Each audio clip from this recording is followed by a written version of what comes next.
G'day, Michael here again. Just doing a short little bit here for the purpose of explaining why I've chosen the type of runners I've chosen, because I often need to explain the merits of everything that I do. I figured a video would be a lot easier than physically having to go through every time to explain it to people. Now, here's an instruction set for a very common soft closed drawer assembly, metal sides, etc. But if you're assembling the units yourself, you may find they are actually quite complex, although they are extremely well made. And you can see this. Don't be distracted by this cover. They produce nice.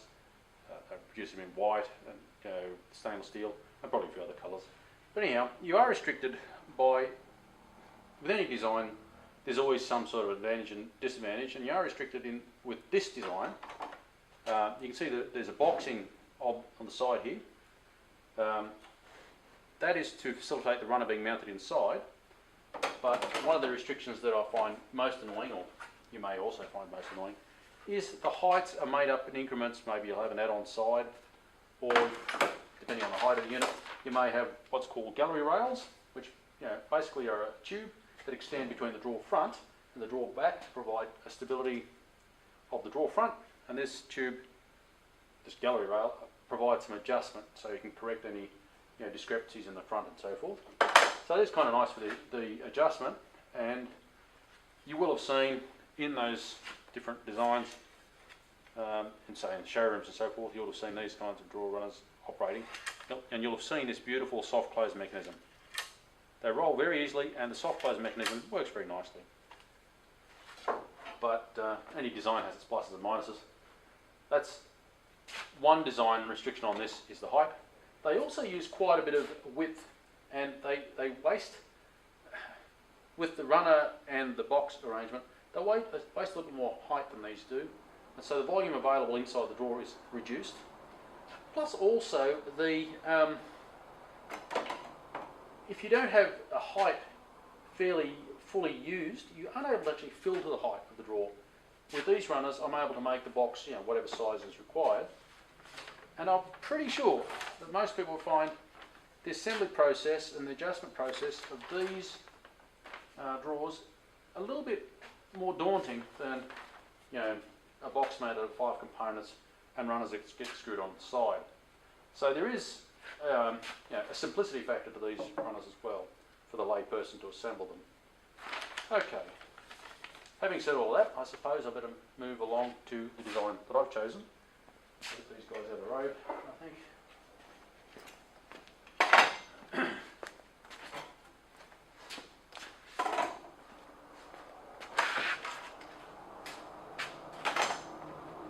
Alright. Probably the biggest advantage of these runners I've already bumped on, and that is I'm able to make the drawer the full height that's available in the space, a better width, but another item is the runners are available between 300mm and 700mm in depth, or that's about 1 foot to about 2'4" in the old currency.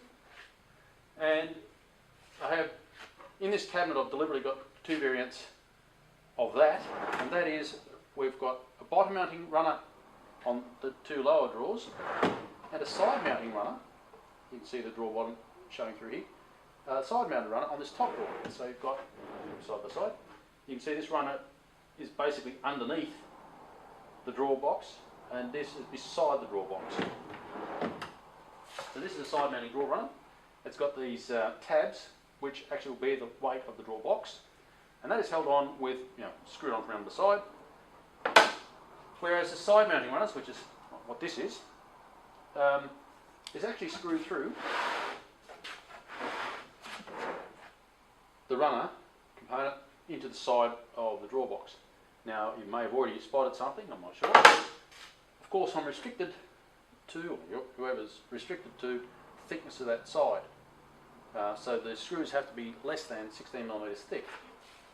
Hence, you have a screw, something like that, little tacker. Alright, with the bottom mounted runners, you can use really potentially quite a long screw, I choose to use 28mm because it's more than enough to do the job. Yeah, so we can use a better screw into the draw box from here.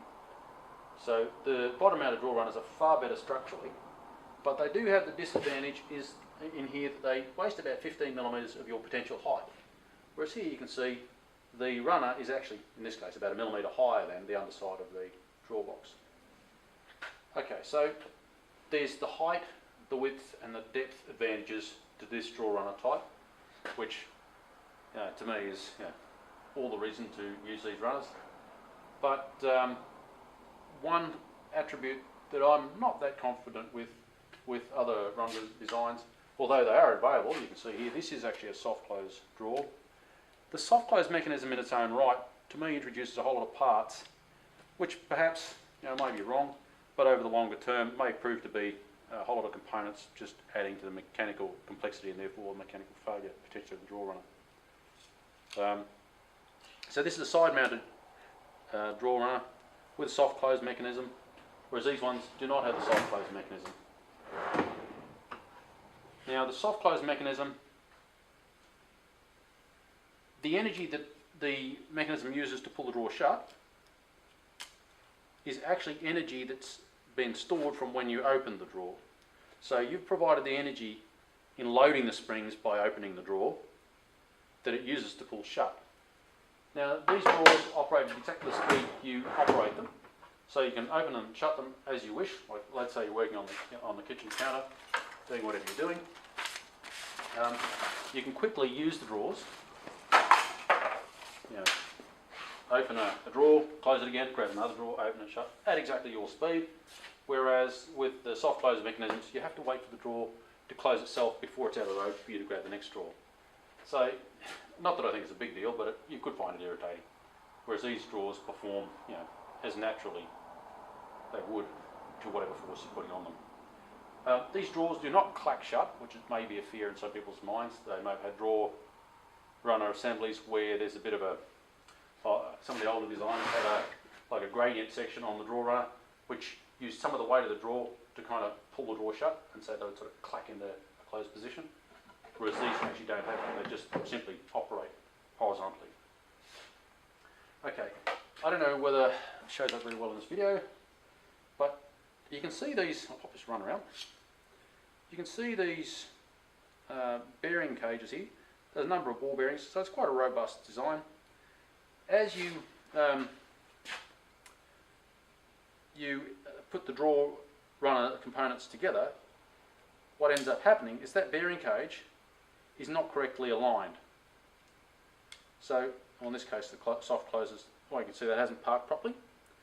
What's happened is the bearing assembly has hit a stop internally, and you need to overcome that position error by actually sliding this part over the bearings, so it's not rolling, it's actually just grinding past them to park it the first time. That aligns the bearings.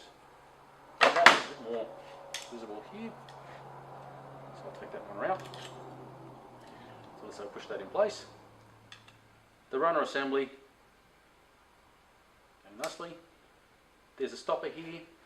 The bearing cage has hit that stopper, but the drawer is not closed. So you have to push past that point until it's in the closed position.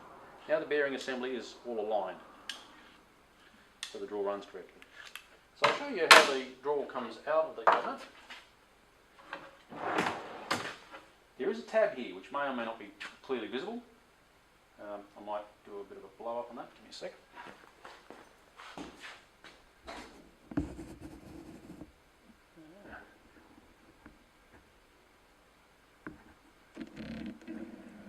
Come on, autofocus. Do you think? There we go. Alright.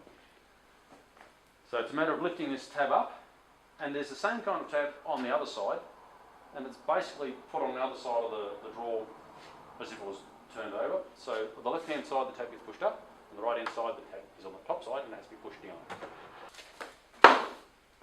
Okay, so that tab I demonstrated earlier, on the left hand side it goes up. The drawer runner components, you can imagine they actually use the same component on the left hand side of the drawer as they do on the right hand side, so it's basically turned over.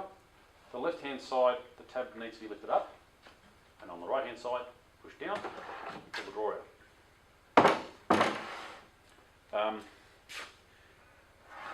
On the bottom mounted drawer runners, the drawer runner component is protruding past the underside of the drawer box, and so this surface, which is greased for the ball bearing assembly, can pick up a lot of grit and fluff and whatever if you carelessly put them on the floor or, you know, typical building site dust and grime. It's very destructive for the drawer runner. The side mounted runners, being a little bit up from the bottom, don't suffer from that problem. But in any case, it's good to keep these bearings away from dirt and grit and fluff and, you know, whatever. Okay, so I'll push these all back together again, insert the drawer. There's that black plastic component. If you've got the drawer runners in your possession, the black plastic component helps you align the drawer. Bearing cage comes to a stop, like I demonstrated with the loose piece. So the drawer is now, there's quite a lot of friction there. You need to overcome that friction to push this drawer runner component that's on the drawer into correct alignment on the bearing cage. Now it's aligned, the drawer will open and shut nicely. These drawers perform much better with a load on them. Now I guess this is about, I don't know, 6 or 7 kilos or something, I don't know the weight, which is probably, I don't know, about 14 pounds or something. But as soon as they have a weight in them, they actually perform much more smoothly.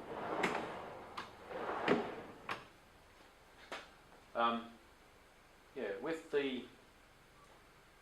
this drawer runner design, the opening and shutting is as fast as you operate it. They're not restricted by a soft close mechanism requiring a certain amount of time to close. You may or may not find this annoying, but many people would find it annoying if they're trying to quickly jostle through the drawers. The slower mechanism can be a bit annoying. Alright, so that's the two different designs and the merits of the bottom mount versus the side mount. The soft close versus the non-soft close, and that's just the variations within this format. I tend to prefer buying the bottom mounted runners, but the bottom mounted drawer runners of course cost space. The side mount is a little bit weaker in the way it's mounted. So everything's got a plus and a minus, but there you have it.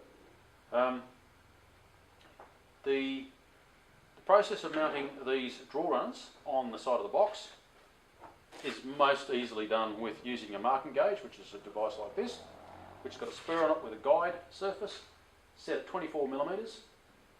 That's just a bit under an inch. And the line scored on the side of the drawer to give you a centre line for those drawer runner components. And then you end up with that drawer bottom protruding below the runner. Just nice. Okay, that's it. If you find the videos that I've prepared interesting and you're interested in seeing some more, please by all means press the subscribe button. I can't think of anything else to add here. That's all spoken about. Yeah, bye for now.